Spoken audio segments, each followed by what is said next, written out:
Unlike Spider-Man, Bruce Banner doesn't change to a costume whenever danger calls. Quite the opposite. All you need is a shirtless man with red purple trousers and green skin.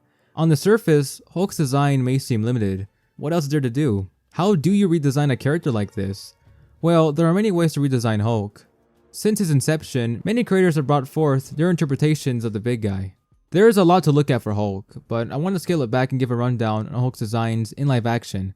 This includes movies, shows, and commercials, so no theme park suits, Halloween costumes, or parodies will be featured.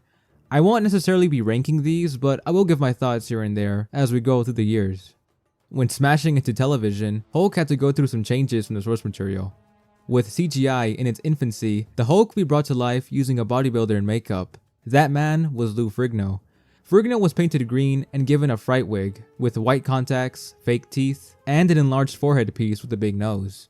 His debut featured an extreme brow with thick eyebrows protruding out to each side, topped off with unkempt frizzy hair. Now, I like Hulk with a large brow, but I think this was a little too extreme. The crew recognized this and toned down the brow along with his hair when the show got picked up for a series.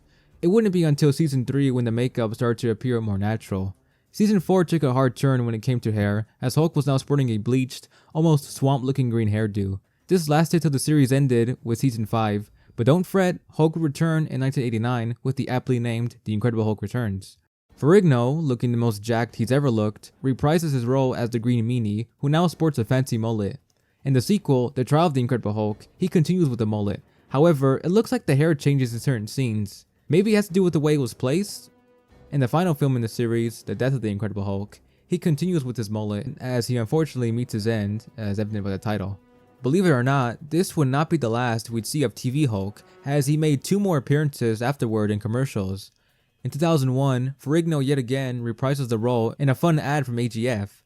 This is the best this Hulk has ever looked, with polished prosthetics that bring out the best in his features, especially with those eyes. Sadly, the same cannot be said for the last commercial from Telecom Italia Mobile in 2004. Truth be told, it is hard to get a good look thanks to how awful the quality is, but it looks like Lou is just painted green with a wig on. That's it. Pretty anticlimactic end for this version, but he does hang out with the talking dog. Hulk's debut in the 2000s is a total 180 from what was expected. In the Marvel Superheroes Got Milk ad, we see the Hulk alongside other heroes interviewing the milkman for a spot in the Avengers. Now, this Hulk isn't a bodybuilder covered in green paint. This is a complete practical suit that brings the comic tradition to life. Modeled into foam latex, this Hulk captures the image of what we come to expect from the character nowadays. It's a one-to-one recreation of Adam Kubert's artwork. The only drawbacks are that the suit looks somewhat stiff, although it wasn't meant for full movement outside of facial expressions. If this were a suit that'd be shown in action, I think it would have looked better, but for a little commercial that accurately captured the designs of these characters, it's awesome. I'd love to see a new Hulk film use practical effects. After years of development hell, Universal finally got around to releasing a Hulk movie in 2003. This time, the Green Goliath will be brought to life with CGI. If you ask me, I'd say this looks great for the time, and I don't get people who point out the obvious, oh, it doesn't look as good as modern visual effects, even though there are horrendous visual effects nowadays. With that being said, this design for Hulk is close to how he appeared in the late 90s and early 2000s with the short hair and vibrant green. His face was criticized for looking too baby-like and not as grotesque as Hulk normally appears. I can see the complaints and do prefer a more monstrous Hulk, although the baby face does highlight Hulk's childlike persona, and when he does get angry, he looks intimidating. The green is a bit too vibrant. If it were toned down a little, I think it would have appeared more realistic to audiences. I wouldn't say this is a bad Hulk design. It's good for his first movie, and the fact he wore purple pants and purple shorts gives this guy a big up compared to his following appearances. A quick bonus I'd like to add is this Marvel Popsicle commercial that features the arm of a CGI Hulk. We don't get a full look at him, so it's not worth a topic on its own, just a neat little tidbit. For Hulk's reboot into joining the Marvel Cinematic Universe, he was given a complete overhaul as a course correction and all the complaints for the last film. You didn't like babyface Hulk? Well, here's a more mature look with cuts, scars, and long scruffy hair. Not a fan of the bright green? Okay, here's a muted olive green looking color. Don't like how chubby he appeared? Boom, this Hulk is shredded to the max with bulging veins wrapped around his body. To many people, this is their definitive Hulk, and I can see why. I didn't vibe with this look during the film's initial release, but through the years, it's become my favorite.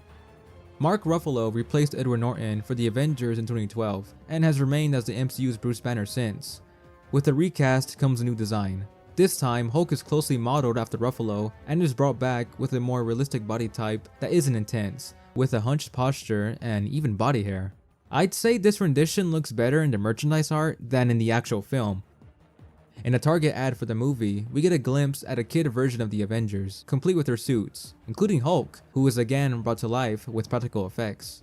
Unlike the milk commercial, we get to see this Hulk up and about. If this were scaled up, it'd be the perfect Hulk for a future film. Hulk's grand return in Avengers Age of Ultron updated his design with more exaggerated features and a more angry look. I think this is the best Ruffalo's Hulk has looked so far. Unfortunately, one major issue has been present since this rendition. He does not have green eyes! In Thor Ragnarok, we get another tweaked Hulk design with softer features, as he doesn't have that crazed look in his eyes. No exaggerated brow, short hair, and he fully stands upright. To me, this is a downgrade from the previous Hulk, although I suppose with how long he spent as Hulk, he was bound to go through physical changes. We also get Gladiator Hulk. While not my favorite adaptation of the armor, I like the dirty and grimy look of the source material. It makes sense for clean and flashy armor to be given to this incarnation of Hulk, as he is a celebrated champion who enjoys fighting as opposed to being held captive. Hulk's design remains the same in Infinity War, where he only has a few seconds to shine before never appearing again. Finally, we've reached the present iteration of Hulk, aka Smart Hulk. Botched character development aside, it just feels weird to be stuck with a version of Smart Hulk who seems to lack a backbone and doesn't have the same presence as comic Smart Hulk. The most popular of the Smart Hulk variants is Professor Hulk, who has been seen in media outside of comics, notably the Marvel vs. Capcom series. Regardless, I'd be fine with this take if it weren't around for so long. But to be fair, he only appeared in like 2 projects. Endgame, of course, and She-Hulk, not counting any of these little post-credit scenes and whatnot. Before ending this video, here are honorable mentions of other live-action Hulk characters and their designs. Abomination's debut looks fine with what they're going for, if it's his name, but his later appearance with a more comic-accurate design looks way better. She-Hulk looks good, exactly how I expected her to look in live action. I just wish she were more muscular, and it is annoying that, given how large the budget was, they couldn't keep their main star looking consistent throughout the series. Also, her suit isn't my favorite when compared to the simple looks of her comic outfits.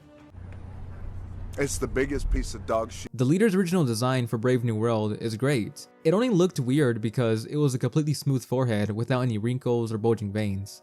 The redesign is okay, he is a little creepy, but is severely missing the giant head, which is what makes Leader. Red Hulk has a great design. The only issue with him stems from how he acts, which is just another Savage Hulk, but I get it. Hulk's had quite the makeovers. If you thought this was a roller coaster, then oh man, he goes through many more in his comics, shows, and games. What's your favorite Hulk design?